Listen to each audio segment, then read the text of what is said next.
SIMA UI tahun 2019 tentang kepolaran senyawa. Di sini diketahui daerah senyawa yang tersusun dengan kepolaran senyawa yang meningkat. Jadi dari yang kepolaran rendah ke kepolaran yang tinggi gitu ya.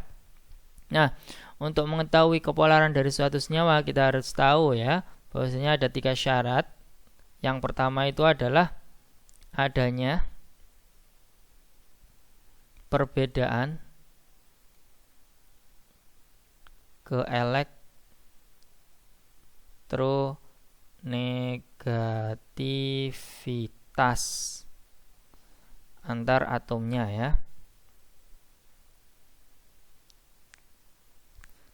Contohnya yaitu HCl.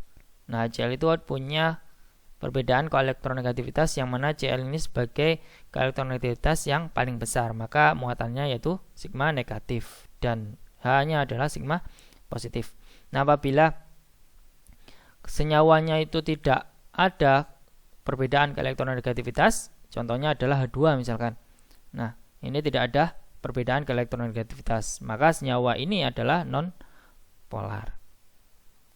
Yang ada perbedaan maka senyawa polar gitu ya.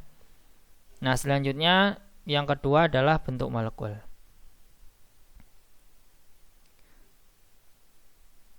Nah, bentuk molekulnya itu jika asimetri gitu ya.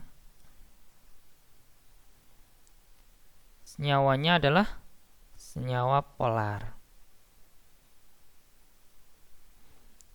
Kalau simetri berarti senyawanya non polar ya.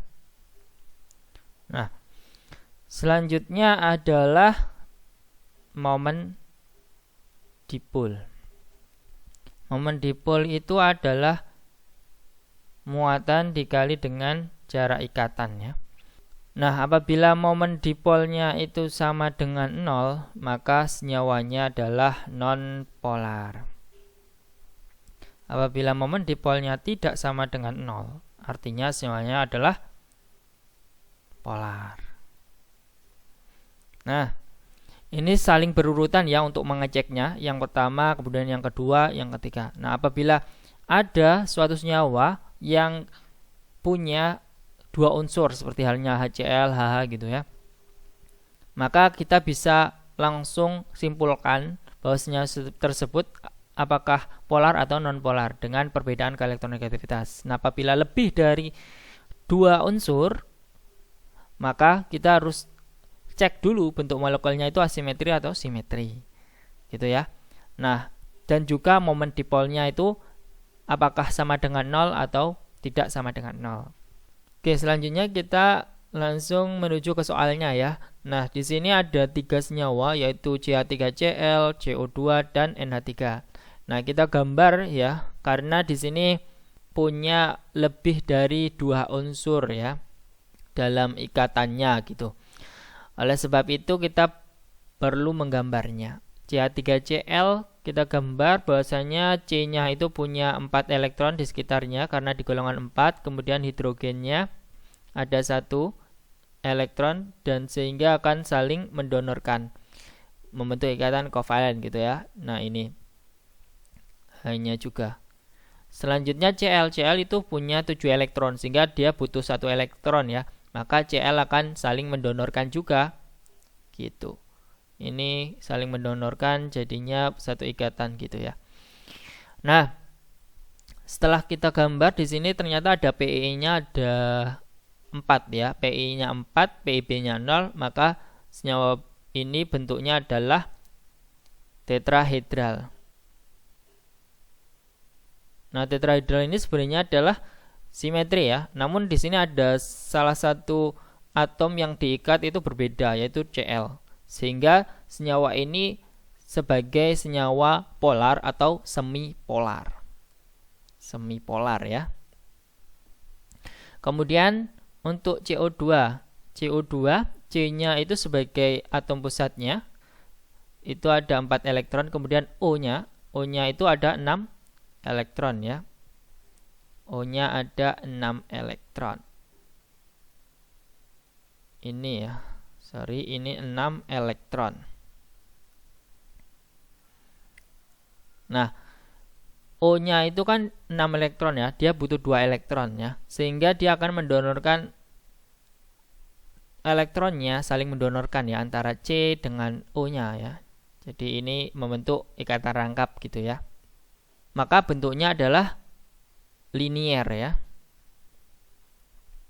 Nah, linier itu bentuknya simetri ya. Karena bentuknya simetri, kita bisa simpulkan bahwa senyawa tersebut adalah senyawa non polar gitu ya. Selanjutnya kita gambar untuk NH3. N itu sebagai atom pusatnya ya. Kemudian N itu punya 5 elektron valensi ya, karena dia di golongan 5A, sehingga elektronnya di sekitarnya ada 5. Kemudian hidrogen akan saling mendonorkan antara N-nya, membentuk ikatan gitu ya. Nah, senyawa ini memiliki PiI3 dan PiB-nya 1 ya. Bentuknya adalah segitiga piramid.